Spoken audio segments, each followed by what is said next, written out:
పల్నాడులో ఫైటింగ్కు కారకులెవరు? మాచర్లలో మంటలు పెట్టిందెవరు? ఓట్ల పండగలో పగలు పౌరుషాల? మాచర్ల ఎమ్మెల్యే పిన్నెల రామకృష్ణారెడ్డితో మా ప్రతినిధి శివ ఫేస్ టు ఫేస్. మనం పల్నాడు జిల్లా మాచర్ల శాసనసభ్యుడు పిన్నెల రామకృష్ణారెడ్డి దగ్గర ఉన్నాం. సార్ చెప్పండి, ఎప్పుడు లేని రీతిలో పల్నాడులో స్పెసిఫిక్గా మీ నియోజకవర్గంలో గొడవలు జరగటాన్ని ఏ రకంగా తీసుకోవాలి? అంటే ఒక సామాజిక వర్గానికి సంబంధించి అందరూ కూడా మూకుమ్మడిగా నన్ను ఏదో నిలువరించాలి, ఏదో రకంగా గెలవకుండా చేయడానికి ఒక ప్రయత్నం చేశారు. దానిలో భాగంగా ఈరోజు చూస్తే మా నియోజకవర్గంలో 80 పైకు గ్రామ పంచాయతీలు ఉన్నాయి. ఎక్కడా కూడా గొడవలు జరిగే సంఘటన లేదు. ఏదో చిన్న చిన్న చెదురుమల్లి సంఘటనలు జరిగితే ఎక్కడా లేని పరిస్థితి. కానీ ఒక 4 గ్రామాల్లో గొడవలు జరిగిన పరిస్థితి. ఒకటి చింతపల్లి,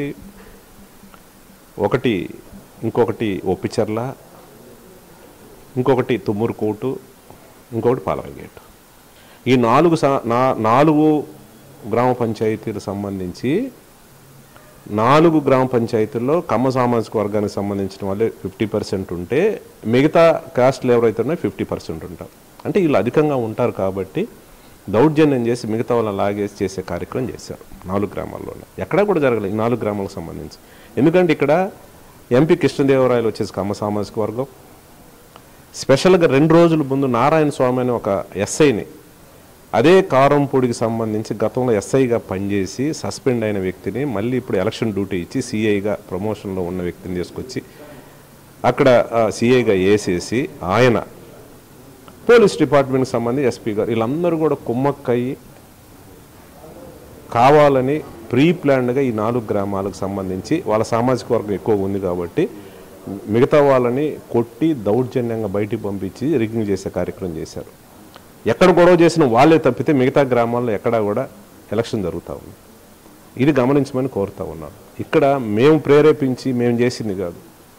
ఆ గ్రామాల్లో మీరు పోయి అడిగినా కూడా ఏదైతే నేను చెప్పిన 4 గ్రామాలు గొడవలు జరిగిన 4 గ్రామాల్లో మీరు గ్రౌండ్ లెవెల్ రిపోర్ట్ పోయి అక్కడ ఉన్న ఎస్సీలను అడగండి, ఎస్టీలను అడగండి, బీసీలని, మైనారిటీలని ఏం జరిగింది అడిగితే వాళ్ళు వాస్తవం చెబుతారు.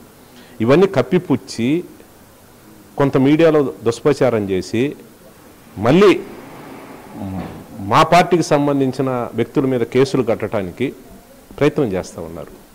ఇది పూర్తిగా కూడా ఎలక్షన్ కమిషన్ దృష్టి తీసుకుపోయినాం, మా ముఖ్యమంత్రి గారి దృష్టి తీసుకుపోయాం.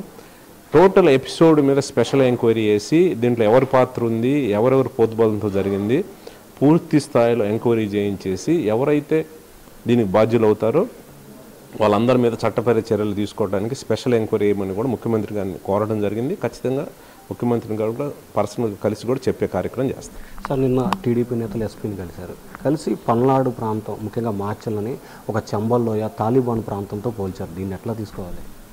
ఇప్పుడు పల్నాడు ప్రాంతం మాచర్లలో ఎప్పుడు లేని డెవలప్మెంట్ ఈరోజు అక్షరాలు కూడా మేము కనిపిస్తాం. ఇప్పుడు 1700 కోట్లతోటి సంక్షేమ కార్యక్రమాలు ఇచ్చాం గడిచిన 5 సంవత్సరాల కాలంలో. 1300 కోట్లతోటి డెవలప్మెంట్ కార్యక్రమం ఇప్పుడు కళ్ళకు కనిపిస్తూ ఉంది. 2 నేషనల్ హైవే రోడ్స్ ఏదైతే ఉందో 660 కోట్లతో కంప్లీట్ కావస్తూ ఉన్నాయి. ఇక్కడ హాస్పిటల్ సంబంధించి కానీ స్కూల్కి సంబంధించి కానీ ఖచ్చితంగా డెవలప్ చేసాం. ఇది కాకుండా మాచర్ల నియోజకవర్గంలో ఎప్పటి నుంచో చూస్తున్న వరకపుడిచల ప్రాజెక్టుకు సంబంధించి ఈరోజు 1,24,000 ఎకరాలకు నీళ్ళు అందించే ప్రాజెక్టుకి పూర్తి స్థాయిలో అనుమతులు తీసుకొచ్చాం.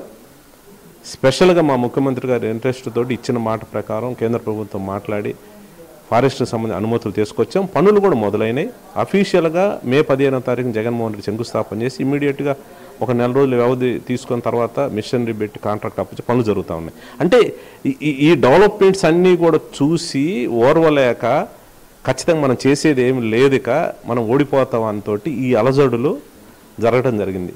కేవలం ఈ అలజడులు ఆ 4 గ్రామాల్లోనే జరిగినాయి. ఆ 4 గ్రామాల్లో కమ్మ సామాజిక వర్గానికి సంబంధించిన వాళ్ళు అధికంగా ఉంటారు కాబట్టి మిగతా వాళ్ళని బెదిరించే కార్యక్రమం చేశారు తప్పితే నియోజకవర్గంలో 80 పైచలుకునే గ్రామ పంచాయతీలు ఎక్కడా కూడా చిన్న చిన్న చెదురుమూడు సంఘటనలు తప్పితే ఎక్కడా జరిగిన పరిస్థితి లేదు. ఇది వాస్తవం. మీ మీడియా మిత్రులు కూడా గ్రౌండ్ లెవెల్లో ఏదైతే నేను చెప్పిన గొడవలు జరిగిన 4 గ్రామాలు ఏవైతే ఉన్నాయో ఖచ్చితంగా దానికి సంబంధించిన ఆ 4 గ్రామాల్లో కింద స్థాయిలో ఎంక్వైరీ చేయాలని కోరుతా ఉన్నాను. ఒకటి ఇక్కడ ఎంత కొల్లీడైనారనంటే ఎంపీ కొల్లీడయ్యాడు, ఎంపీతో ఒక సిఐని పెట్టారు స్పెషల్గా, ఎస్పీ కొల్లీడయ్యాడు, కలెక్టర్ కొల్లీడయ్యాడు.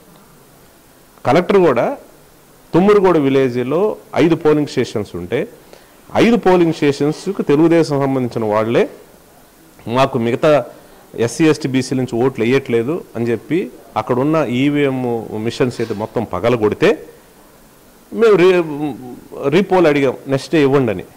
కానీ 1 గంటలోనే ఇంకొక మిషనరీ తీసుకొచ్చి మేము పోలింగ్ పెడతా ఉన్నాం అని చెప్పి మా ఏజెంట్లు లేకుండా ఎలక్షన్ జరిపిన పరిస్థితి. ఏది ఎస్పీ ఆడ కూర్చొని కలెక్టర్ పర్మిషన్ ఇవ్వటం, అదే విలేజ్లో ఎస్పీ కూర్చొని మీ వాళ్ళని రమ్మని వచ్చి కూర్చోమని అని చెప్తా ఉన్నారు. అక్కడ ఉన్న గ్రామాల్లో ఎస్సీ ఎస్టీ బీసీ మైనారిటీలు ఉంటారు, వాళ్ళకి ఇళ్ళ దగ్గర పోయి బెదిరించి రాకుండా చేసి లేకుండా ఎలక్షన్ చేశారు.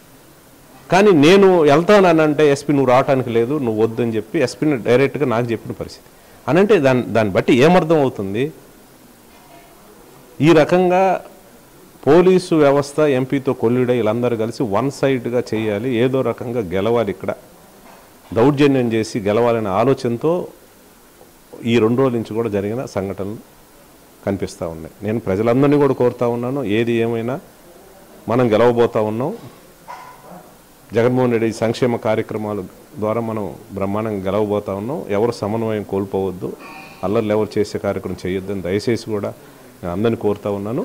మా తెలుగుదేశం పార్టీ తెలుగుదేశానికి సంబంధించిన నాయకులు రెచ్చగొట్టే కార్యక్రమం చేస్తూ ఉన్నారు. ఇవి కాకుండా మా పార్టీకి సంబంధించిన నాయకుల మీద కేసులు పెట్టడానికి కూడా ఒక ప్రయత్నం చేస్తూ ఉన్నారు. అదే పని మీద పోలీస్ డిపార్ట్మెంటు ఎంపీతో కలిసి ఉన్నారు. ఖచ్చితంగా జూన్ 4వ తారీఖు జరిగే ఏదైతే ఈ కౌంటింగ్ ఉందో ఖచ్చితంగా వైఎస్ఆర్ పార్టీ గెలవబోతా ఉంది. నేను ముఖ్యమంత్రి గారికి ఇప్పుడే చెప్పడం జరిగింది, స్పెషల్ ఎంక్వైరీ చేసి ఎలక్షన్ కానించి ఇప్పటిదాకా స్పెషల్ ఎంక్వైరీ చేసి ఎవరు బాధ్యులు, ఎవరెవరు ఉన్నారు దీని వెనక, ఎవరు ప్రోద్బలంతో జరిగింది టోటల్ ఎంక్వైరీ చేసి చట్టపరంగా చర్యలు తీసుకునే కార్యక్రమం ఖచ్చితంగా చేస్తాం. దీంట్లో అధికారులు ఎంత పెద్ద అధికారులు ఉన్నా నాయకులు ఉన్నా కూడా ఎవరిని వదిలిపెట్టే ప్రశ్న. రెంటాలతో పాటు మరికొన్ని గ్రామాల్లో వైసీపీ లీకింగ్ చేసిందని చెప్పి వాళ్ళు ఈసీకి ఫిర్యాదు చేశారు. సో దీన్ని ఎట్లా తీసుకుంటారు? రెంటాలలో మార్నింగ్ చిన్న సంఘటన జరిగింది. అక్కడ ఒక సిఐ ఉన్నాడు, ఒక ఎడిషనల్ ఎస్పీ స్పెషల్గా పెట్టారు, ఎలక్షన్ జరిగింది. కానీ అక్కడ ఫోర్స్ కూడా బ్రహ్మాండంగా పెట్టి చేశారు. కానీ నేను చెప్పే 4 గ్రామాల్లో దరిదాపుగా 7,000 ఓటింగ్ ఉండే ఒప్పిచెర్ల గ్రామంలో 2 కానిస్టేబుల్ పెట్టారు. 4,000 ఉండే చింతపల్లి గ్రామంలో 1 కానిస్టేబుల్ హోంగార్డ్ని పెట్టారు. అనంటే అసలు సెక్యూరిటీ లేకుండా ఫ్రీ చేసి ముందస్తు ప్లాన్ ప్రకారం వీళ్ళందరూ కొల్లుడే చేశారు. ఈ 4 గ్రామాల్లోనే ఎంటైర్ కాన్స్టిట్యున్సీలు ఎక్కడా గొడవలు లేవు. జరిగిన సంఘటన ఈ 4 గ్రామాల్లో, ఈ 4 గ్రామాల్లోనే గొడవలు చేశారు. ఫర్దర్గా గొడవలు బయటకు వచ్చి చేసేది కూడా ఈ 4 గ్రామాల వల్లే చేస్తూ ఉంటారు. మీకు ఇబ్బంది లేకపోతే ఎంపీ చాలా బాగుండేవాళ్ళు గత 5 సంవత్సరాలు మీతో 7 ఎమ్మెల్యేలతో కంటే మీతో చాలా బాగున్నారు. కానీ ఎందుకు ఈ గ్యాప్ వచ్చింది? గ్యాప్ ఏం రాలే. అంటే ఇప్పుడు నేను చేసిన తప్పు ఏందనంటే పార్టీలో ఒక నాయకుడు ఉండ, ఎంపీ ఉండ, ఎమ్మెల్యేలు ఉండ, నేను పార్టీ కోసమే లాయల్గా ఉంటాను. పార్టీ కోసమే ఎవరైనా చిన్న చిన్న గ్యాప్ వచ్చినా కూడా నేను సర్దుబాటు చేసే కార్యక్రమం చేస్తాను. ఇప్పుడు నాకు వచ్చింది నేను నమ్మిన కాబట్టే, నేను లాయల్గా ఉన్నాను కాబట్టే, ఎంపీతో బాగున్నాను కాబట్టే నాకు ఈ శాస్తి జరిగింది. కావాలని ప్రీ ప్లాన్డ్గా చేశారు. అంటే అది రాజకీయంలో ఇలాంటివి కూడా ఇంతవరకు చేస్తారా, బయట నుంచి చేస్తారు కానీ ఇంత దగ్గరగా చేస్తారనేది మొదటిసారి నేను తెలుసుకున్నాను, నాకు అర్థమవుతుంది.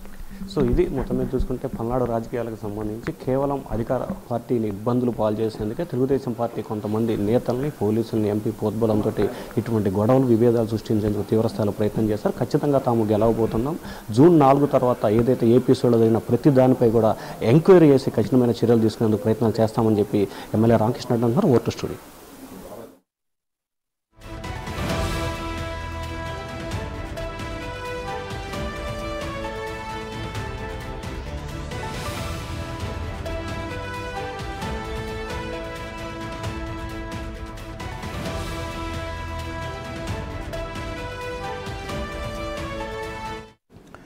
రాష్ట్ర వ్యాప్తంగా సంచలనంగా మారినటువంటి పల్నాడు ఫైటింగ్కి సంబంధించినటువంటి కారకులు ఎవరు, ముఖ్యంగా మాచర్లలో ఇంత స్థాయిలో మంటలు చెలరేగడానికి గల కారణాలు ఎవరు, ఈ అంశంపైన వాడివేడి చర్చ జరుగుతుంది. అయితే దీనికి సంబంధించి ఎమ్మెల్యే పిన్నెల్లి రామకృష్ణారెడ్డి మాత్రం తనదైన శైలిలో ఆయన కౌంటర్ ఇచ్చే ప్రయత్నం చేశారు.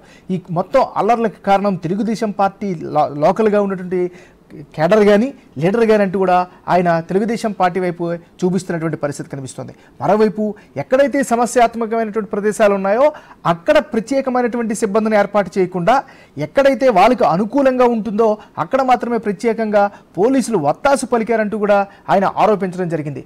ఏదేమైనప్పటికీ కూడా రానున్న రోజుల్లో జూన్ 4వ తారీఖున తెలుస్తుంది వైఎస్ఆర్ కాంగ్రెస్ పార్టీ మరొకసారి అధికారంలోకి రావడం ఖాయమంటూ కూడా ఆయన ధీమా వ్యక్తం చేసినటువంటి పరిస్థితి కనిపిస్తుంది. ఇప్పటికే నేను జగన్మోహన్ రెడ్డికి ప్రస్తుత పరిస్థితిని అంతటి కూడా ఎక్స్ప్లెయిన్ చేయడం జరిగిందని కూడా ఆయన ఎక్స్ప్లెయిన్ చేశారు. ఖచ్చితంగా రేపు రానున్నటువంటి వైఎస్ఆర్ గవర్నమెంట్ కానీ ఖచ్చితంగా ఫామ్ అవుతుంది. వచ్చిన వెంటనే దీనిపైన స్పెషల్ ఎంక్వైరీ వేయాలని కూడా పిన్నెల్లి రామకృష్ణారెడ్డి స్పష్టం చేసినటువంటి పరిస్థితి కనిపించింది.